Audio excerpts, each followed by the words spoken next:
Depois de esgotar todos os recursos da Terra, um vírus mortal ameaça a vida no mundo, e esse homem embarca em uma missão no espaço sideral para salvar a humanidade. Será que ele irá ter sucesso? Fala galera, aqui é o Drake, e hoje no Resumindo Filmes iremos acompanhar Gemini, um planeta sombrio, um thriller de ficção científica lançado em 2022. Então partiu se inscrever e deixar o like, e agora bora pro vídeo. Esse cara não espera que uma missão espacial mude completamente a sua vida. Começamos ouvindo que há 3 anos atrás, um vírus mortal atingiu as plantas ao redor do planeta, afetando todo o ecossistema da Terra. E por consequência, afetando a vida das pessoas que ingerem esses alimentos contaminados, fazendo com que elas desenvolvam doenças autoimunes bem agressivas. E pra quem não sabe, galera, uma doença autoimune é aquela que faz o sistema imunológico do corpo atacar erroneamente os tecidos saudáveis. Isso somado ao fato da perda da vida vegetal em todo o globo, fez a concentração de oxigênio cair para 18%, o menor nível já registrado, e isso continuava baixando, causando uma série de desastres naturais. Mas a verdadeira preocupação dos cientistas era quando essa marca atingisse 10%, fazendo as pessoas focarem, acabando assim com a vida no nosso planeta. Contudo, toda a esperança da raça humana estava no trabalho do genial Dr. Steve Ross, o responsável pelo projeto Gemini. Ele desenvolveu seu projeto 8 anos atrás, após um grupo de paleontólogos terem descoberto 2 artefatos alienígenas escondidos no nosso planeta. E esses paleontólogos são cientistas focados nos estudos dos fósseis, para entender como a vida evoluiu ao longo do tempo. Por isso que eles estavam na escavação onde foram descobertos esses artefatos. E esses objetos nada mais eram do que uma esfera e seu motor, sendo estimados em mais de 4 bilhões de anos. Ou seja, esses artefatos são de antes da vida da Terra,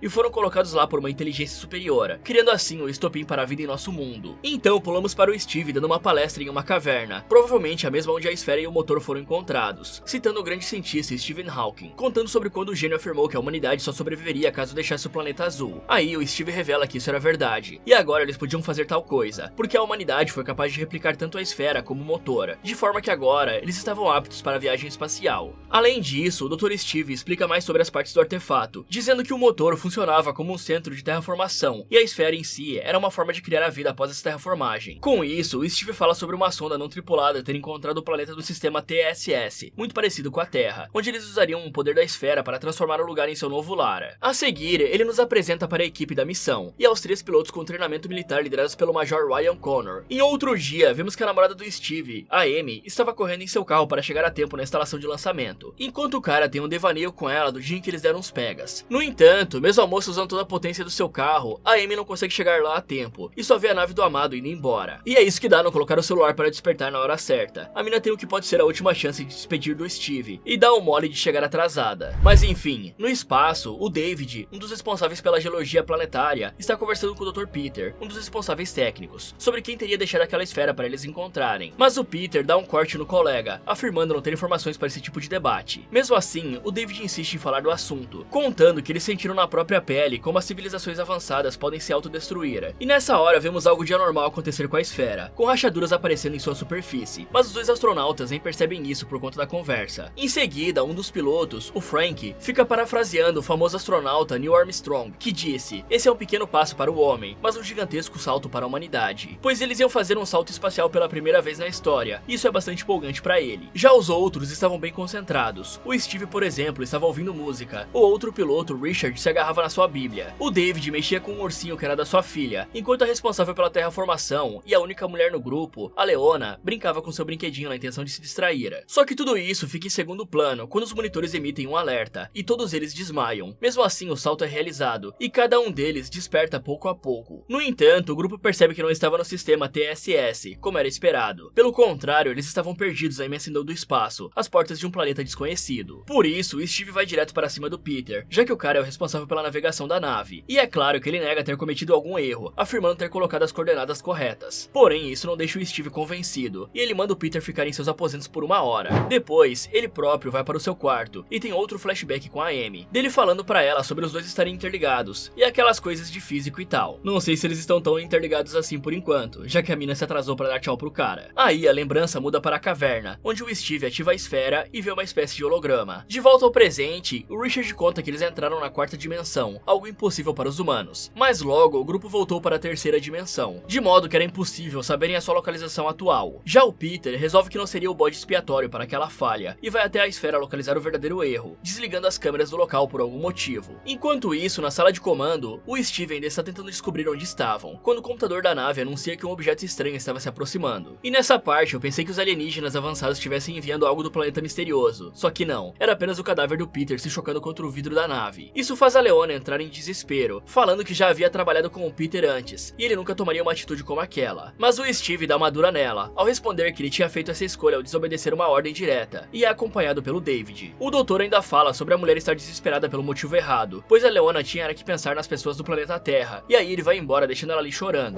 Já na ponte de comando, o David tira do bolso uma foto da sua filha Rita, falando de quando ela faleceu para o Steve e o Richard, contando que se sentia menos importante ali do que na Terra. E o colega dele tenta levantar a moral do cara, perguntando sobre o planeta misterioso. Aí o David muda o seu foco, contando sobre ter novas informações, como o fato do planeta que, segundo ele, era um local rochoso feito de rocha vulcânica, sem biosfera e sem oxigênio, mas com uma atmosfera e 16 graus de temperatura média. E isso tudo leva o Steve a crer que esse planeta era ainda melhor para ser a segunda Terra do que o planeta do sistema TSS. Contudo, o Ryan não estava convencido disso e tenta contê-lo quando o cara tenta ir para o planeta, mas ele não tem sucesso nisso, já que quem mandava por ali era o Steve. Desse jeito, o piloto não tem outra escapatória, a não ser ir com o doutor e a equipe de solo, que ficaria no planeta por 4 anos, esperando a terraformação ser concluída pela esfera, enquanto daria um jeito de se localizar no espaço e contatar a Terra e levar outras naves para lá. Só que nada nesse filme é fácil. E na hora do módulo desacoplado da nave principal entrar na atmosfera do planeta, eles simplesmente são pegos por uma tempestade. A fuzilagem ao redor deles é danificada e o combustível some instantaneamente. Aí o Steve tem outro flashback com a Amy. Dessa vez ele fala para ela como a mulher é importante em sua vida e entrega para a jovem um bracelete feito com uma parte da esfera. Em seguida ele chama a Amy para ir embora dali, porque logo a irrigação do local seria ligada. E aí a irrigação é ligada mesmo, molhando o casal para criar aquele clima romântico. Só que não faz muito sentido, já que eles estavam na parte do concreto e a irrigação deveria molhar o gramado, mas foi só mesmo para dar um up na cena. Mas enfim, presos no planeta misterioso, a tripulação meio que entra no desespero, menos o Steve, é claro, porque ele estava focado em salvar a raça humana. Por isso o cara mantém o foco. Ele até mesmo localiza uma caverna onde os astronautas poderiam acomodar a esfera e o motor enquanto eles faziam seu trabalho, ao mesmo tempo em que vemos uma espécie de baba gosmenta se espalhando pela nave, mas novamente ninguém se dá conta disso. Em paralelo, na nave em órbita, o Richard ficou lá sozinho sem ter o que fazer, por isso ele decide que era hora de investigar a fundo sobre a morte do Peter. E até que enfim, né, alguém decidiu servir para alguma coisa e investigar a fundo sobre isso, porque eles só tinham concluído que o cara se finalizou e deixaram pra lá. E ele nem precisa de muito para encontrar um pouco daquela baba misteriosa e a câmera de bolso que o Peter carregava no momento da sua morte prematura. Assim descobrimos sobre quando o cara tentou esclarecer o erro de ir parar ali, desligando as câmeras porque não queria nada interferindo. Mas antes o Peter acabou sendo finalizado por um alien chamado pela tripulação de um invasor. Então ele corre para dar a notícia ao Major Ryan, contando que provavelmente esse ser tinha entrado na esfera antes do salto, e era possível que tinha sido esse invasor o motivo deles estarem ali. Além disso, o piloto alerta para o fato da criatura estar na superfície do planeta com eles, tendo seguido escondido dentro da esfera, e sobre o fato dela estar criando uma interferência no campo eletromagnético ao redor deles, interferindo na esfera e no motor. E será que nenhum deles pensou que esse planeta é do alien? E aí, essa é a desculpa perfeita para o Major Ryan declarar a lei marcial em toda a estação e tomar o poder por ali, pois ele já não concordava com as decisões do Steve há tempos. Isso faz os outros desaprovarem as ações do piloto, mas eles ficam sem ter o que fazer quando o cara mostra uma filmagem de segurança do Steve falando com tal holograma. E será que o Steve achou que isso ia mesmo passar batido por todos? Se ele achou isso, o cara foi muito inocente. Então, passamos a outro flashback, e parece que tudo aqui é explicado assim. Esse é de quando o Steve encontrou o David logo após ele perder a Rita, e decidir entrar de cabeça no projeto Gemini. O Steve, por sua vez, tentou fazer o amigo desistir dessa ideia, mas ele não quis dar ouvidos, e terminou na nave. No presente, o Peter convence o David a ir com ele até a caverna, onde estavam a esfera e o motor, visando reconfigurá-la novamente para o modo de salvação da raça humana, já que ela foi alterada pelo seu invasor, na intenção de criar um ambiente favorável à sua espécie. Então eles fogem do módulo, contando que esse tal alien estava a 30 minutos de distância dali. Porém, ao chegarem na caverna, o David percebe como o bicho se aproximou dos dois, parecendo ter até algum tipo de inteligência, ao saber que eles estavam ali e o porquê disso. Então ele tenta fugir da caverna com o Steve, mas é ignorado e atirado no chão. Por isso ele pega a sua arma e resolve atirar no motor, retirando um pedaço dele. E cara, se aquela é a última esperança da humanidade, por que ele atirou ali? Não havia outras formas de fazer o Steve recuar? Ele podia ameaçar o colega com a arma e fazer ele voltar para a estação. Tá bom que o Steve também estava armado e talvez não se intimidasse com a arma, mas era uma tentativa muito melhor do que atirar no motor, o qual podia ser a última salvação da raça humana. Mas voltando ao filme, depois disso tudo, o invasor chega ali, obrigando os caras a fugirem. Só que antes de ir, o Steve pega o pedaço do motor e os dois homens se escondem por um tempo. E parece que o invasor consegue ver o David, mas escolhe não finalizá-lo. Depois, os dois cientistas correm de volta ao módulo, encontrando o Major Ryan à sua espera para dar uma bronca pela escapadinha deles. No entanto, pro azar dos caras, o invasor também tinha seguido eles e entrado no módulo ativando os alarmes. E isso é uma ameaça pior que o Majora. E logo a Leona desperta em trajes íntimos e começa a andar pela nave. Ela nem se preocupou em se vestir, e eu só sei que durante esse rolê, ela pisa na baba do alien e é surpreendida pelo Frank. Ele dá em cima dela mesmo com a situação, falando da proximidade entre os dois e o fato dela estar vestida daquele jeito. jeito. Depois a leva para uma espécie de laboratório, onde o casal é emboscado pelo tal invasora, e o homem acaba indo de base. Aí a Leona sai correndo dali aos berros, porque parece que colocaram a coitada no filme só pra chorar e gritar. Por isso a mulher entra na sala de comando correndo, na qual estavam os outros três, se preparando para enfrentar a criatura. E será que nenhum desses três pensou em juntar as forças com os outros membros da tripulação antes de irem atrás do alien, ou foram eles que mandaram o Frank atrás da Leona? Isso não fica muito claro, mas pelas atitudes deles, é mais provável que seja a primeira opção. Mas voltando ao filme, nessa hora o Steve verifica através de uma gravação que o invasor procurava uma brecha na fuselagem do módulo, entrando pelo sistema de refrigeração. Isso mostrava como ele realmente é inteligente, tendo derrubado toda a energia da nave quando invadiu o módulo, e por conta disso, a equipe do Steve teria que ir às cegas até a caixa de fusíveis, para religar os sistemas usando o gerador de reserva. Aí a Leona resolve colocar uma roupa, que provavelmente estava ali no canto da sala, e ela se junta ao David enquanto o Steve vai até a caixa de fusíveis, resolvendo o problema. Só que na volta, os outros membros da tripulação veem que o invasor estava começando a se aproximar do doutor, e o cara é puxado de volta para a sala de comando pelo Major Ryan bem no último instante. Lá dentro, o Steve toma novamente a liderança, enquanto o Ryan apenas observa. E agora que a situação ficou bem alarmante, ele deixa a liderança pro Steve, né? De qualquer jeito, o doutor compara o invasor a um touro furioso antes do estouro da boiada, disposto a tudo para pegar os foliões, e eles seriam os foliões da vez. Assim fica definido que o Major atrairia o ser para um dos concorrentes, direcionando ele para uma escotilha cuja Leona abriria manualmente, visando favorecer a vista do Steve saindo dali, e depois ela se esconderia. Enquanto isso, David manteria a escotilha do laboratório aberta, e por ali o alien sairia tentando pegar o Steve do lado de fora. Então nessa hora, o Richard ativaria o motor da nave remotamente, e fritaria o Cera. Só que isso ficaria muito bonito no papel, mas a prática não dá certo, porque o invasor mexe novamente com os comandos da nave, e a Leona tem que sair do seu esconderijo para salvar a pele do Steve. É nesse momento onde temos o primeiro vislumbre do invasor, que se parece com um filhote de alien com o predador. E aí a Leona atira contra o bicho, mas fica parada por algum motivo em frente à turbina da nave, bem onde o monstro deveria ficar. E é ela que acaba virando um churrasco ao invés do invasor quando o Richard inicia a ligação do motor. Então, sem ter o que fazer, o Steve volta correndo para dentro do módulo. No entanto, ele é seguido pelo invasor, e o monstro consegue atingir um dos tentáculos do David antes da porta ser fechada. Então, isso deixa a tripulação com mais duas baixas, o piloto Frank e a Leona, mais o David, que agora estava em um laboratório sendo examinado pelo Steve, enquanto o Major Ryan enche de sol do sistema de refrigeração para garantir que o invasor não entrasse mais por ali. Isso tudo com o Richard acompanhando sozinho da órbita do planeta misterioso, e ele avisa ao chefe sobre o invasor estar na caverna e estar controlando a esfera, e o Major responde que aquilo não duraria muito tempo. Aí voltamos no tempo mais uma vez, para ver que dessa vez a Amy estava bem infeliz ao perceber como o vírus avançou, chegando até as estufas que ela cuidava. Nisso faltava apenas uma semana para a missão até o sistema TSS, e ela pede que o Steve não vá nessa missão, já que ele era um doutor e não um cosmonauta. No entanto, o cara recusa a oferta, respondendo sobre os dois já terem tido essa conversa. E aí a Amy decide contar que estava esperando um filho dele, pedindo novamente para o cara ficar e ajudá-la com a vacina para o tal vírus, contando sobre um caminho promissor que ela tinha encontrado. Ela até entrega para o amado um artigo que tinha escrito sobre a tal vacina, querendo que o doutor lesse, na esperança daquilo fazer o cara mudar de ideia. Mas nós sabemos que isso não adianta, e ele embarca mesmo assim na nave. No presente, o Steve estava fazendo as investigações em torno do tentáculo do invasor, concluindo que o ser é uma espécie de biorobô, do mesmo material feito da esfera e o motor, mudando as suas propriedades quando entra em contato com a água. Depois, ele se vira para o David, falando sobre a bactéria que o infectou com ter um poderoso mecanismo de defesa, o mesmo mecanismo que eles vinham buscando há tempos, visando criarem a tal vacina. Dessa forma, o David tinha se tornado a pessoa capaz de salvar toda a humanidade, mas essa informação não deixa ele nada empolgado, ao contrário do Steve. Então o doutor ignora o colega, e diz que irá aplicar alguns analgésicos no amigo para ele se sentir melhor. Depois ele vai novamente analisar o tentáculo do invasor. É nessa hora que algo começa a acontecer em toda a nave, com as luzes e monitores piscando, fazendo o Steve se lembrar do holograma na caverna. Assim ele se choca ao concluir que aquilo era uma espécie de transponder, e com isso a esfera e o motor conseguiam colonizar um planeta inteiro. E para quem não sabe, um transponder nada mais é do que um dispositivo de comunicação eletrônico complementar de automação, cujo objetivo é receber, amplificar e retransmitir um sinal em uma frequência diferente, ou transmitir uma mensagem pré-determinada em resposta a outra pré-definida. Mas voltando ao filme, o Major Ryan resolve retomar o controle da missão de novo, devido às muitas baixas que tiveram sob a vigilância do Dr. Steve, e por isso ele resolve prender o cara dentro do laboratório junto com David. Isso deixa o cara desesperado, falando sobre eles trabalharem juntos para solucionarem a situação, mas o Major demonstra não estar nem aí para o que ele achava. Já o David concorda com Ryan, explicando como o objetivo do Steve nunca foi salvar a humanidade, e sim ser o grande herói sem se importar com a vida dos outros. E aí voltamos no tempo mais uma vez, para o dia que o Steve foi até a Amy após ter lido o artigo dela. Ele fala que realmente aquilo era muito promissor, era a primeira vez que uma vacina parecia próxima de ser criada. No entanto, mesmo assim ele precisava partir, prometendo a ela e ao bebê que iria voltar, pois não sabia viver sem a Amy, e muito menos sem a criança que estava a caminho. E ele pede ainda para ela contar ao bebê sobre o seu pai ser o novo deus, e estar criando uma nova terra para a criança e toda a raça humana. E sim, o cara se compara comparou a um deus depois de ignorar todos os pedidos da Amy pra ele ficar. Esse cara tem um ego enorme, e isso é claro que não deixa a Amy nada feliz, perguntando sobre quem ele realmente estava tentando salvar, e falando algo parecido com o que o David havia falado, sobre na verdade o Steve estar tentando ser o grande herói. Depois disso, ela joga fora a pulseira feita do pedaço do motor da esfera, e vai embora, deixando o cara ali pensativo. Nos dias atuais, o Steve está falando com o Richard pelo rádio, quando ele se lembra do piloto ter dito algo sobre eles terem saltado pela quarta dimensão, e por isso tem a brilhante ideia de mapear as estrelas ao redor, e mostrar uma projeção de como elas ficariam depois de 4 bilhões de anos. Nesse instante, os dois percebem como a nave não tinha pulado para outro sistema solar, e sim viajado no tempo, ao verem como o alinhamento era perfeito com o nosso sistema solar, mostrando o Sol e todas as estrelas que iluminam nosso céu, como a Ursa Maior, a Estrela do Norte e a constelação de Orion. Dessa forma, o planeta misterioso só podia ser a Terra 4 bilhões de anos antes da vida começar no planeta. Isso deixa o Richard e o Steve de queixo caído, mas nada surpreende mais o doutor ao descobrir que o pedaço do motor solto pelo disparo do David era justamente o pedaço que ele usou bilhões de anos depois para fazer a pulseira para Amy, a mesma que a mulher atirou fora no momento de raiva. Isso tudo leva o doutor a concluir que as duas esferas, a da Terra e a dali, eram a mesma em tempos diferentes, e que uma civilização superior realmente tentou colonizar o lugar antes deles, criando uma biosfera adaptável ao seu biotipo. Desse modo, nada do que os caras fizeram ali salvaria a humanidade no futuro, a menos que o Steve mandasse uma mensagem usando o tal bracelete, ajudando a Amy a criar a vacina para conter o vírus das plantas. Por isso, ele marca o fragmento no motor, na esperança de que no futuro a Amy sinta sua falta, pegue de volta a pulseira e veja a mensagem escrita nela, enquanto que nesse meio tempo, vemos a doença tomar conta do David, e o Major se prepara para explodir toda a caverna com o invasor e tudo lá dentro. Aí o Richard, vendo aquilo, avisa para o Steve, e o doutor pede para falar com ele e explicar as suas novas descobertas, mas o piloto estava incomunicável de propósito. Isso motiva o Richard a abrir a porta do laboratório, e o Steve sai de lá para procurar o Major Ryan, chegando na sala de comando, onde encontra o piloto, e tenta fazê-lo entender os seus novos planos, porém o cara estava irredutível quanto a isso. Então, o Steve alerta para o fato do invasor não deixar o Ryan se aproximar da caverna, e o cara responde que se explodiria do lado de fora se isso finalizasse o Alien. Então, o doutor fala sobre isso não impedir o processo iniciado pela esfera, sendo uma vida perdida desnecessariamente. E agora, finalmente, ele parece se preocupar com a perda de vidas, né? O Steve passou o filme todo ignorando as pessoas caírem à sua volta, mas quando viu que isso poderia dar ruim, ele resolveu se fazer de bom moço. Mas enfim, isso não cola, porque vocês se lembram que o David estava se entregando para a doença? Pois é, ele finaliza o Major com um tiro, gritando algo sobre a sua filha nunca nascer, e sobre ela não precisar sofrer e falecer aos 8 anos de idade. O David também se proclama o escolhido do invasor, para ajudá-lo no processo de extermínio da raça humana, que segundo ele, a raça humana era um erro, e nunca deveria ter existido. E isso tudo ele fala enquanto dispara tiros da sua arma, e o Steve tenta se proteger deles, lembrando ao amigo sobre quando o invasor pareceu vê-lo na caverna e poupá-lo. Aí, aproveitando uma brecha dada pelo cara fora da caixinha, o Steve consegue atingi-lo e fazê-lo recuar por um tempo. Só que o David continua com seus devaneios, se achando o escolhido pelo invasor, e dessa vez o Steve acha o brinquedinho da Leona ali na sala de comando, porque ela é do tipo que larga tudo pela estação. E esse brinquedinho não parecia ser muito importante, senão ela teria guardado em um local mais adequado. Mas para a sorte do doutor, ele estava por ali, e consegue desviar a atenção do David e fazê-lo fugir sob uma chuva de balas. Depois, o Steve vai até as bombas, e as armas para explodirem dali a 5 minutos. Aí ele sai do módulo e dispara um sinalizador como forma de atrair o invasor até lá, e volta para dentro, onde troca mais alguns tiros com o David, sem se importar em finalizar o colega. Ali, o Alien morde a isca, arrebentando uma porta e fazendo os dois pararem de atirar ao encurralar o Steve. Só que logo ele se livra do ser ao atirar contra ele. Em seguida, o doutor desce por uma escotilha a caminho da sala de comando, se deparando com o David lá esperando por ele, começando uma luta na qual o Steve termina no chão desarmado. É então, sob a mira da arma, que o invasor ressurge, dando um golpe pelas costas do David, mostrando que o cara apenas estava fora de si mesmo, e aquela história de ser o escolhido pelo Alien era apenas balela da sua cabeça. Então, aproveitando essa brecha, o Steve corre para fora do módulo, bem na hora em que a contagem regressiva das bombas estava chegando ao fim, e elas explodem, levando o David e o invasor junto. Já o doutor fica do lado de fora, enquanto cai uma forte tempestade, e momentaneamente, o Richard perde a comunicação com ele, mas logo ela é refeita, e o piloto avisa que algo perfurou o tanque de oxigênio do doutor, dando a ele apenas 1 hora de oxigênio. O Richard também avisa sobre estar indo buscá-lo, e o Steve não deixa, pois a tempestade iria acabar derrubando a nave, e o piloto deveria esperar ela passar. Enquanto isso, o doutor iria para a caverna tentar se comunicar com a Amy. Na Terra, nos dias atuais, a Amy estava na caverna, porque aparentemente era lá que ela estava desenvolvendo a tal vacina, quando começa a chover e ela vê a inscrição P103 dentro da pulseira do motor caída. Então ela corre para adicionar aquilo às suas fórmulas, torcendo para isso dar certo. Nessa hora, a mulher é transportada 4 bilhões de anos atrás, onde vê o Steve bem na sua frente. No entanto, ao abraçá-lo, ela percebe que o amado era apenas um holograma, e ele passa para a Amy a forma que achou para encontrar uma vacina e deter o vírus que destruiu o planeta Terra. Assim, ela consegue a informação que pode salvar toda a humanidade, e o Steve relaxa, dizendo para a Amy que prometeu voltar, mas isso não seria possível, e a mulher responde que os dois estavam interligados. Depois, o holograma se desfaz, e ela chora enquanto enquanto o doutor apenas senta esperando seu fim. Então encerramos um tempo depois, vendo a Amy feliz com o resultado da vacina desenvolvida por ela, e com o bebê ao seu lado. Ah, e sobre aquele holograma que o Dr. Steve vê, ele não é bem explicado no filme, mas eu acho que aquilo deveria ser ele mesmo no passado. Me contem aí nos comentários o que vocês acham. Fala galera, vocês também arriscariam tudo como o Steve fez? Me contem nos comentários. E se vocês quiserem ver outros vídeos aqui do canal, é só clicar em um desses que estão aparecendo na tela. Muito obrigado por assistir e até o próximo.